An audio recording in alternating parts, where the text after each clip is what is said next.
So we're back.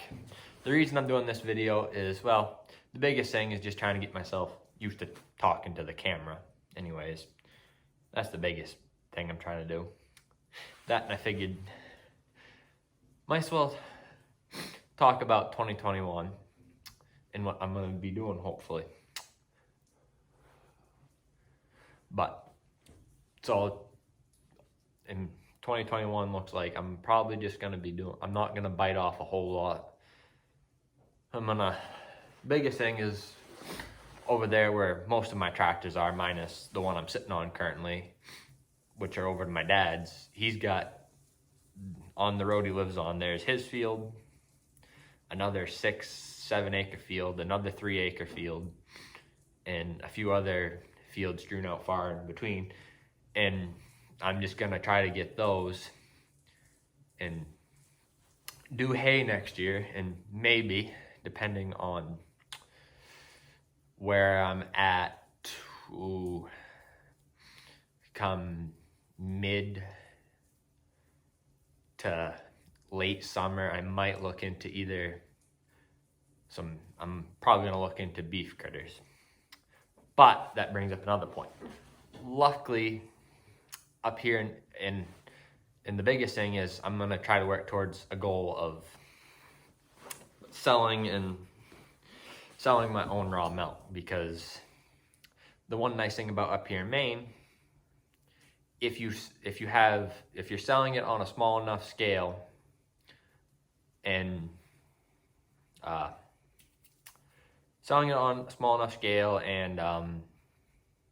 not selling it like in stores and whatnot, I believe, depending on where your town is, there's this special rule that you can look into, and you won't have to be licensed or certified. But I'm gonna look into that a little bit more. But I do plan on going a little bigger than 2 to 4 cows, which I think is what that rule. If you're under 2 to 4 cows, you can do that. But I plan on going to at least 12 or so. And what else was I gonna say now? I was gonna do, and of course, and the biggest thing is I don't really want to,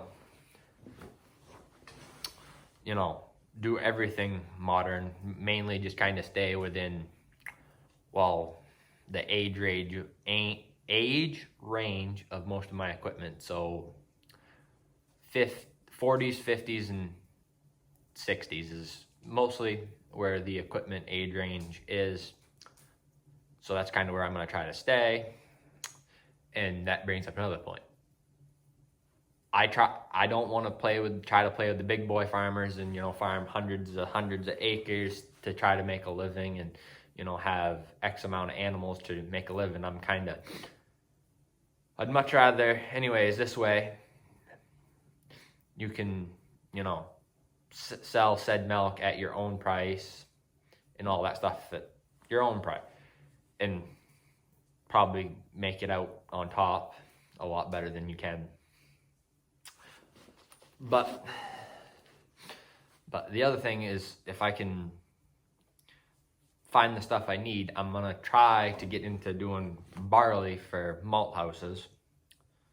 But the biggest thing about the biggest speed bump I'm gonna run into is finding a combine to harvest said barley, considering in the state of Maine, there ain't a lot of crop farmers. Mostly, the only type of farms that are around here are blueberry, vegetable.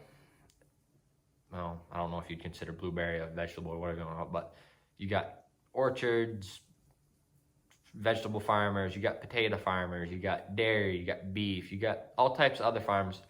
But apparently, row crop isn't taking off up here. There is 1 or 2 farms in my area that I grew up in that does row crop, but he does corn and soybean, but he can't sell it because there's no place to sell it, or there is, but it's not worth it in the end money wise. So he just, I guess, he used to milk cows, and it was mainly his feed for his dairy cows, and then he did a no-no in his milk contract, and so he can't ship milk anymore. So I think he did sell it, but beside the point, there's really no money in it. But if you go north here, all the way up north towards Aroostook County, or head over towards the New Hampshire line, you can find a couple farms that do small grains for the malt houses, and you can find combines, but they're way too far and few between. And I mean, I know right where I can get a pull type combine to do it, but that would need a full restoration, and I don't have that kind of ability to do a full out restoration, and nor do I really have a workspace big enough to do it. But yeah, so that's what 2020 looks like. And not 2020, 2021 looks like. And yeah. And what else was I gonna say?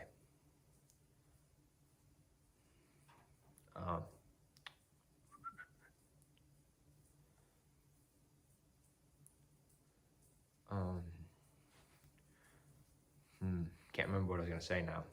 I'll come back to you if I do figure out what I was gonna say.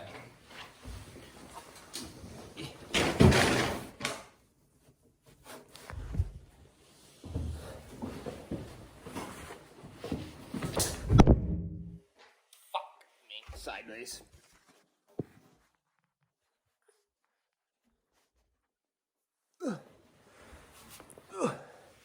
Oh yeah, now I remember. Now that I'm back, I remember what I was gonna say. I am probably gonna do another video here if I can figure out what the hell, because I'm currently working on a snowmobile of mine that I've had for a long time and still runs.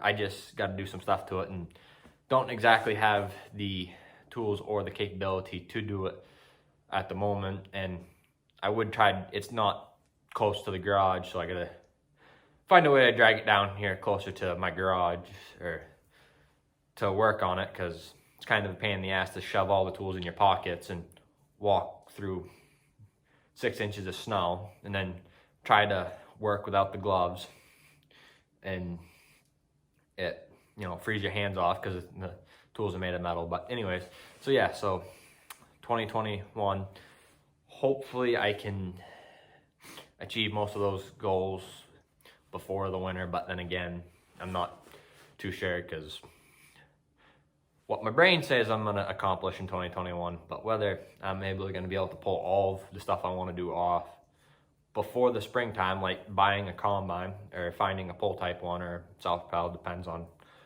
what pops up close, because I have found a total of 3 in the entire state that's been for sale. I found 2 about 5-6 hours-ish north in a town called St. Agatha.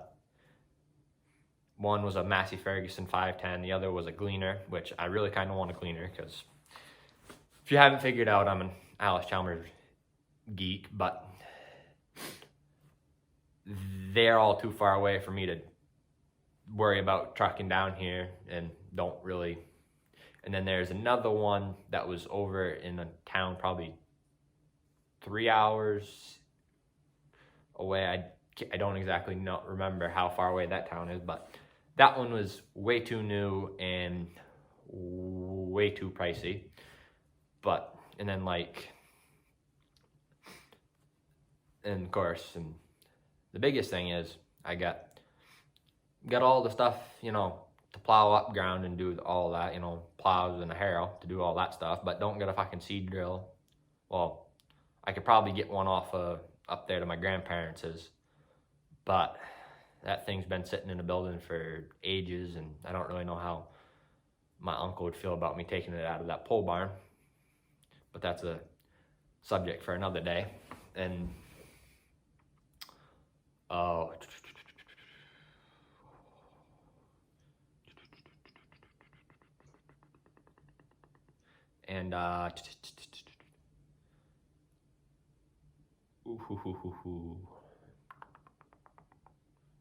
but yeah, but you know, trying to go from a dick around hobby farmer to a full-time hobby farmer, or whatever you want to call it.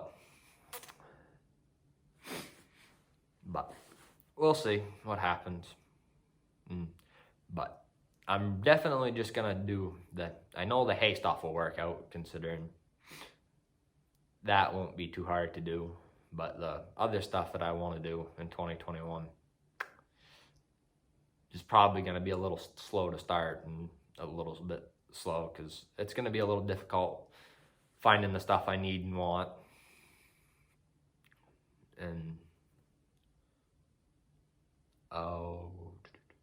then of course, and then the biggest thing is, of course, finding all the equipment I need for what I plan on doing, which, again, the biggest issue with the state of Maine is that since farming is so far and few, well, it's not far and few between, but it's pretty damn close. And the other thing is there's not a lot of equipment dealerships, so we have to, and then the other thing is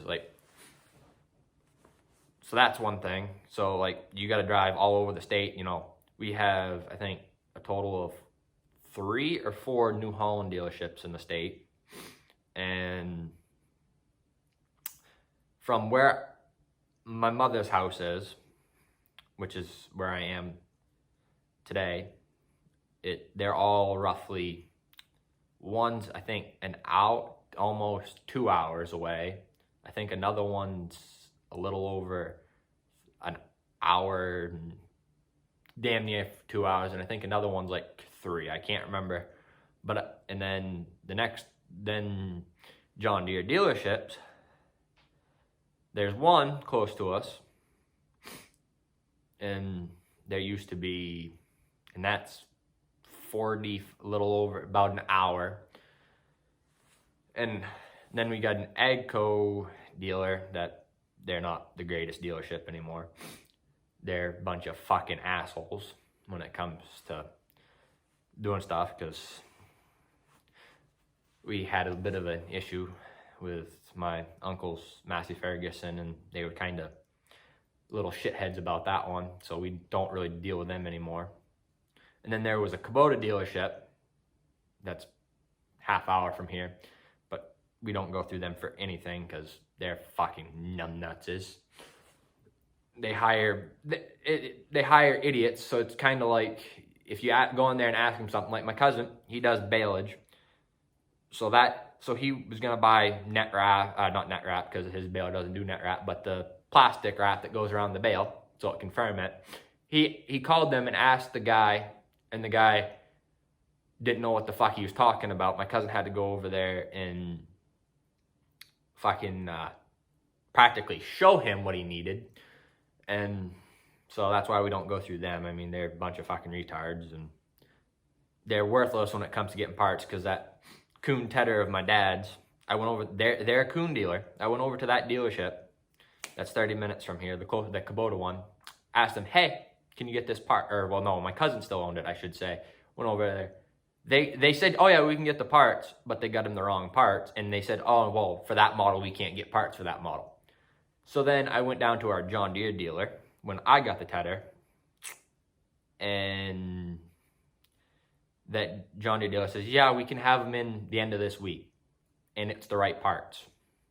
And kind of the same thing. My uncle has a Kubota tractor from the 80s. It's a 6950 or 7950. I can't remember the model number. Got it from that Kubota dealership. Supposedly parts were not available. Couldn't get parts for it anymore because it was made in Japan. Parts are non-existent. That's what the guy said. No, you're gonna have to, do something, fix that. Take the part to a machine shop and they'll fix it for you. Which I think my uncle did, but I can't remember. But I know he went to the John Deere dealership, which is a Kubota dealer, which they deal in a lot of stuff down there at that place. And they said, yeah, we can get you the parts, but it's gonna cost a little bit. And I think that my uncle did end up going to, so dealerships, since there's not a lot around here, they can they feel like they had the right to be assholes to all the farmers, and you know, make bank because you got to go all over hell to find stuff, and there's very few and far between. But I think, well, let's see. In my town alone, way back in, I think, the 80s all the way back to like, well, when my great grandpa had his dealer. So around the 40s and 50s, there was a total of, I think, there was a Ford dealer, Deere, I think 2 dealers actually.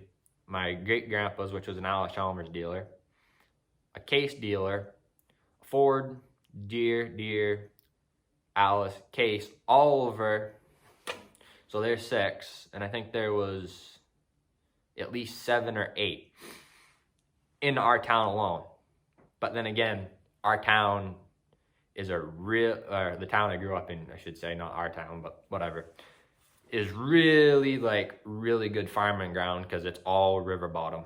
And way back in the day, there was farms from, you know, one end to the other. Just, it was packed full of farms that probably only had 20 to 30 acres and 5 or 6 cows. But like my grandfather said, way back when he was a little kid, you could make money, you know, off of 8 cows, and, you know, you could live a good life that way. But yeah, so there was, about 6 or 7 dealers in this town.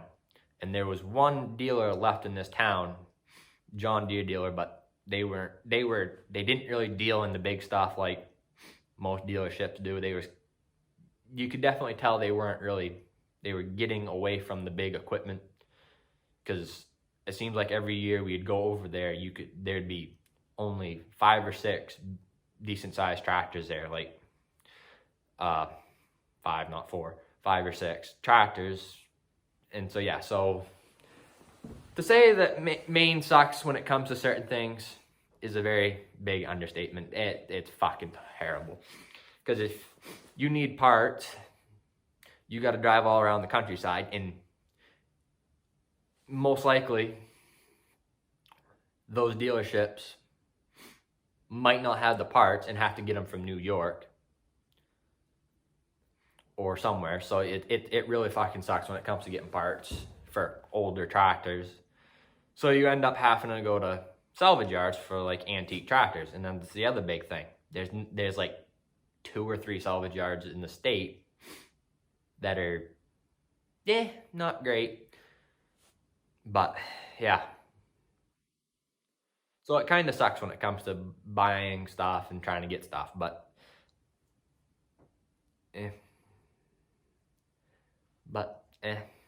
grew up here all my life, and I have a lot of bad things to say about it, and I have a lot of good things to say about it. But yeah.